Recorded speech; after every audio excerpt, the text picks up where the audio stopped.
Hi guys, so today I want to go over the 2024 Honda CR-V EX. So on the gas version is the LX, EX, and EXO. On EXO I've done a video on already. So I'm going as how many cars do we have in inventory. But this is the EX. Again, I'm just gonna go over features, stats, questions. You purchased a car from me already. You have my personal number. Questions you guys can put it in the comments or follow me on Instagram, but you guys can subscribe to this as well. That'd be amazing. So first thing I want to do is go over the key fob. So what is nice is that after you go past the LX, every car has remote start standard. The way you do remote start is simply by pressing lock twice, and then you press and hold the circle. Once you press it, a light will come on indicating it took the signal, and those multiple flashing means that the car is on. So what's cool about this, it takes the temperature from the outside and makes it cool or hot inside depending how the temperature outside is. So like right now it's cold, so we'll make sure the temperature gets warmed out inside the car. So the remote start stays on for 10 minutes. After 10 minutes it will turn off. Let's say you change your mind, you don't want to go out anymore, you just press and hold the circle, turns off the car. In the summertime, when it gets really warm inside the car, you can click unlock twice and hold, and the longer you keep holding, the more the windows will calm down. And one good thing, when the car is unlocked, your capless fuel cap is open, and then when the car is locked, this will be locked as well. So as long as you have the key fob in your pocket, purse, or whatever you keep it, and in this case I'm gonna put it in my pocket, there's like a button right here. Once I open it, I have the key close by, and it will open for me. Unfortunately, with the EX, the tailgate is not powered, but does have the hydraulics to help you lift it up easily. So this is the trunk space on the back. You have your USB port right there.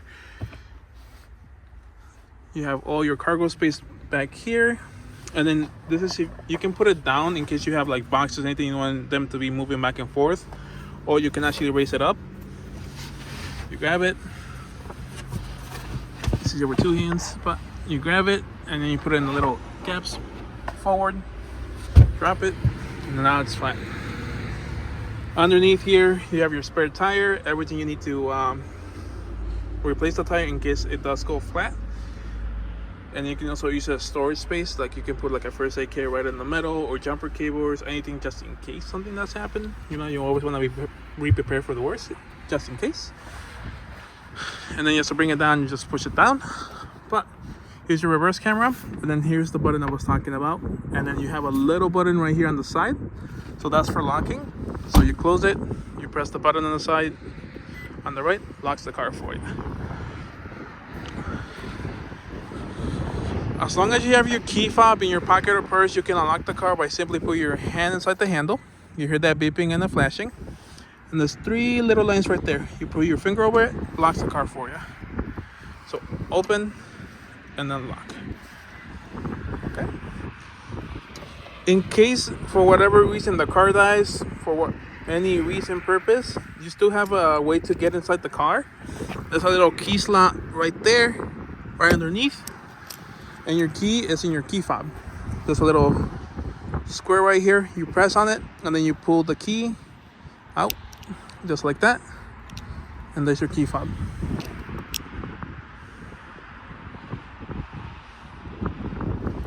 Just like that. And then since we're heading into winter, I do want to show a reminder.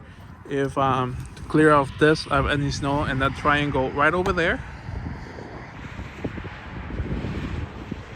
Right there, that triangle, you want to make sure that is cleaned off of any snow or anything like that, because in case it's not covered or we have really heavy snow or rain, it will turn off all the safety features just to make sure it's safe to drive. It doesn't want to give you a false reading. So let me unlock the car. Here's your back seat area. So this is the gray interior. I know on the website, on the Honda website, it looks white, but this is gray. And what I like about this new design is not only gray, it's gray with black, which makes it a little better and actually makes it look a little more luxury. On the back, you have two USB ports. For your passengers, you have your cup holders right here. And then you can adjust the seats by simply pulling on this lever on the side. You can put it back just in case you want to have a recline for your passengers in the back, or you can have it straight just like that, or you can also put it down all the way. The one thing I'm going to show you is how to take off the middle seatbelt in case you don't use it, because I don't like it how it's like this and gets in the way. So I'll show you how to do that. Let me raise the seat. Alright, so the way you take that off is simply by using this as your key. There's a little gap right here, right there. So all you do is easier with two hands. You pull it in that gap right there, you push. Oops, it's easier with two hands so you can grab it, and it pops out. You let it slide back in here. And then it's a little holster so you can store it and you don't have to worry about it swinging back and forth, which is really nice. All right, so there's a couple ways to turn pull all the windows up. With the window trick, again, you click unlock twice and hold. There's two ways. You can get inside the car, turn it on, and then push the windows up, or you can grab the key. The thing is, you have to be holding the door. Let's see if I can do it with the camera. So I hold the door, I put the handle, I put it in the key slot that I showed you earlier. Then I lock it twice and hold. And I keep holding in the lock position, and then the windows will come up, as will the sunroof as well. There's one little way of doing it. It's just I don't like it because obviously it's a little uncomfortable. So I always prefer going inside. Okay, let me go inside. Okay, turning on the car. Let me put the key back in the key slot. I'll probably make it short. I have to replace the batteries on the key fobs too. Okay, so to turn it on, simple. Press the brake. Press this on. Oh, one thing I do want to go over is remote start, because I get this question asked a lot. So when you do remote start, let me turn it on. So I have people asking me when they go, the car is on by remote start, they get inside the car and then the car turns off when they start pressing on the gas. So the car is not on. So in case, like, it's a safety thing, in case someone gets inside the car, anything happens and they try to get inside the car and try to drive away, like, I'm just gonna press the shifter. I'm gonna press on the brake and shifter. Car shall stop. That's a safety feature. So no one breaks in and takes the car with them. So when it's remote started, you still have to press on the brake and press the start button for it to actually run and be able to go. So I kind of like that they actually thought about the idea. So always make sure you turn on the car when you do remote start. Okay, so mirror controls, everything here is the same. Left, right, different the way you want to position the mirror. Lock and unlock. This is to lock the window so no one can open the window except for the driver. And both the driver and passenger side are automatic. So what that means is one hard tap down, then one hard tap up, just like that. Okay, so here you have your automatic lights with automatic high beams. It's default automatic. If you want to shut them off manually, you can, but you go back to default to auto. And you can manually turn on the side lights or the full headlights if you want to. Mirror controls here, window wipers. One swipe up is one quick swipe. Down is the different levels. And then you twist the tip of it to do the back one. So you just twist this one and change the speed on it. Okay. So let me go over. So the way you control the cluster right there on the left is by this. You go up and down. And then this is your home button. And then to select something, you press on it. Just like that. Okay. So I'm going to go over every single one. So the first one is your safety and support. Click on that.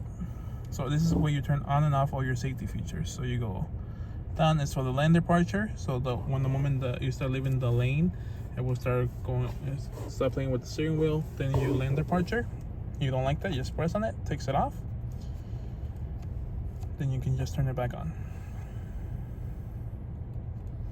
You can turn off your blind spot sensor since the car comes equipped with blind spot sensors. Right there in the middle is the little car right there.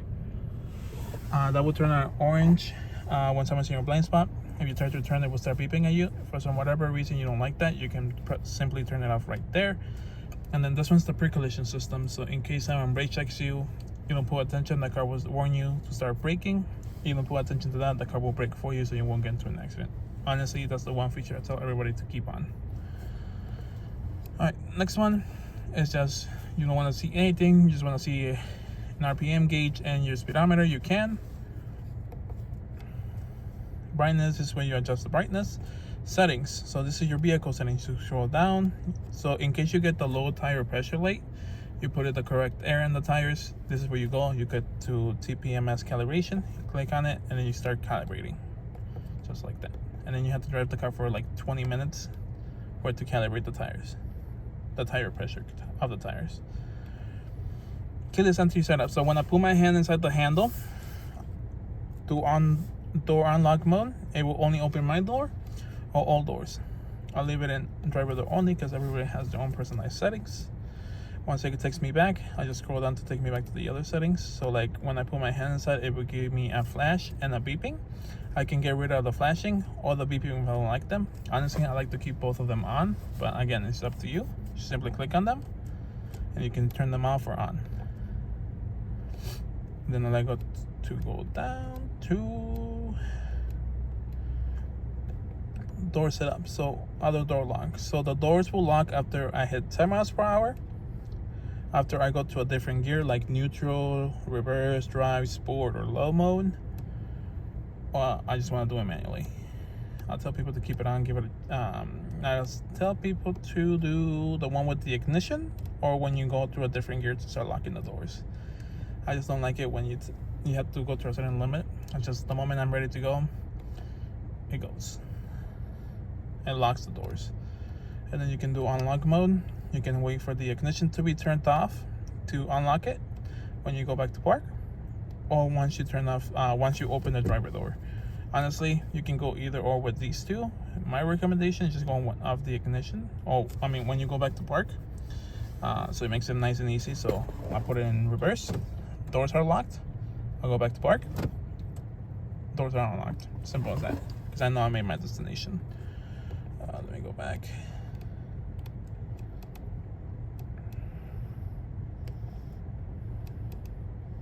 So what the walk away auto lock is, it's the moment I walk away from I turn off the car, doors are closed correctly. I'm gonna show you how that works. So I'll pretend I just got home. I'll turn off the car. I have the key with me in my pocket. I open the doors, close them. One beep, let me walk a few more steps. I'm not holding anything. Second beep, car's locked. Makes it nice and easy, so I don't have to worry about locking the car. The car will lock itself.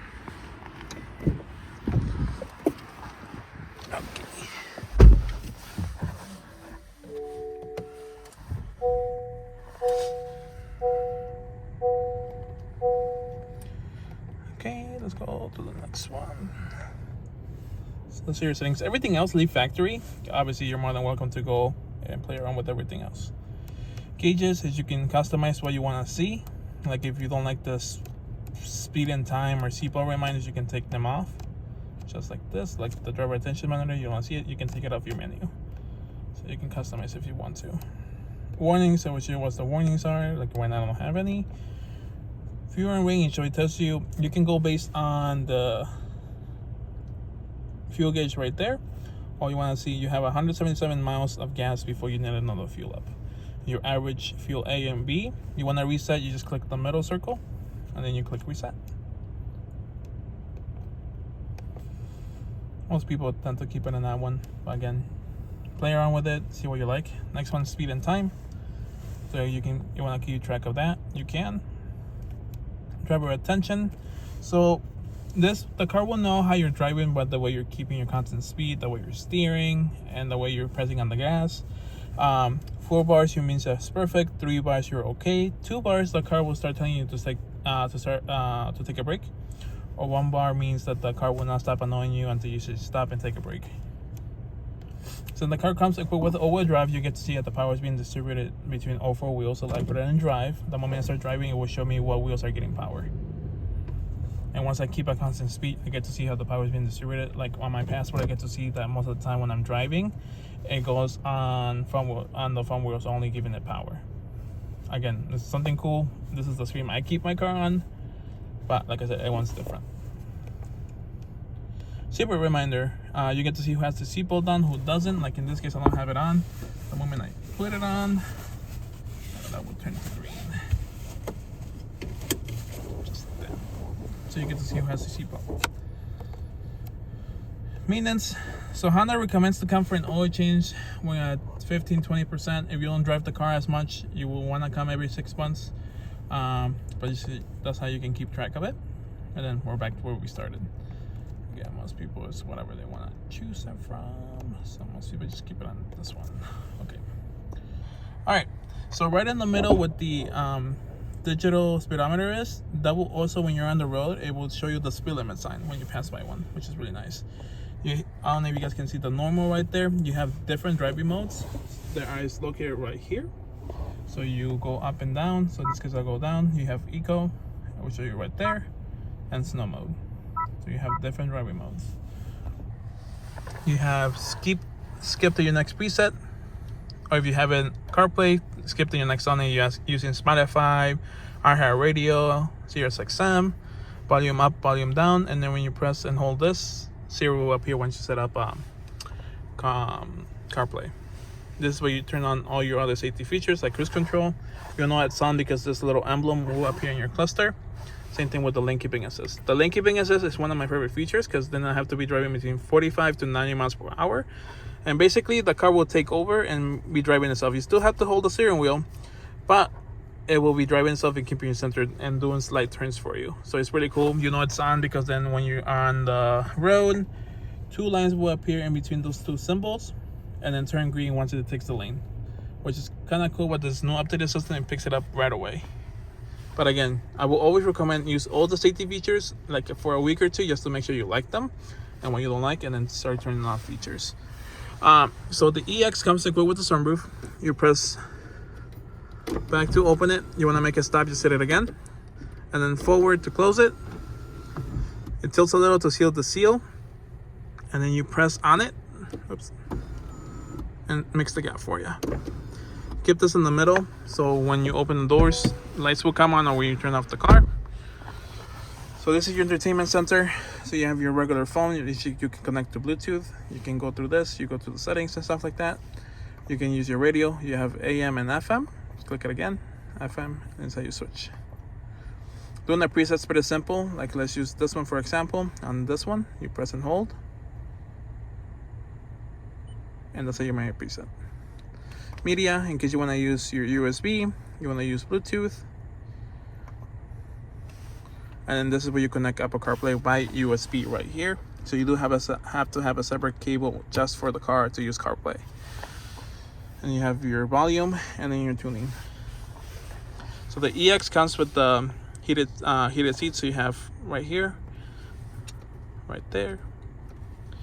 Temperature control is right there in the middle. Also shows you on the screen. I like how they put it right here, and then this is also your off switch. If you're by the car by yourself, make sure this is on. You know it's on because the light's on. If it's not, passenger can change it. But make sure if you're in the car by yourself that this is always on, so it can change equally. You have your front and rear defroster for your side mirrors, and when you do remote start, it will turn on the defrosters if there's snow on the car, and also your side mirrors, so you don't have to scratch them anymore. This is where you turn your AC on and off, and when the air's gonna flow from, and this is to keep the air in here. Mention you have a USB, USB-C, and a topo outlet right here. Oops. We went over the different driving modes. And then the idle stop is basically when you go into a stop sign, engine will turn off, and then it will turn back on the moment you release the brake. I like the car constantly running, so I like to press this every time I get inside the car. You know, and that will turn off and the car will constantly be running. You know it's on because you see the emblem right there, the A with the off. So I get in the car, plug in my phone, turn it on, and then press this to turn it off. This is your e-brake. You know it's on because you have the red light right there, and you have brake right there on your cluster. That's the way to release it. You can press on the brake and then press this down, or you can have it in drive or reverse. Step on the gas, it will automatically take it off for you, which is pretty cool. What the brake hold is, I'll turn it on. You will see brake hold appear right there. I'll put it on drive. If you come to a complete stop, you will see the word hold. So I'll take my foot off the brake and it holds it for me. If I step on the gas, the hold will disappear just like that. And then once I come to a complete stop again, once I see hold appear, I can take my foot off. So it's good to have when you go into stop and go traffic. You have your cup holders right here and all your storage space right there. Okay. Again, any thoughts, questions, please let me know. And yeah, see you next time. Bye.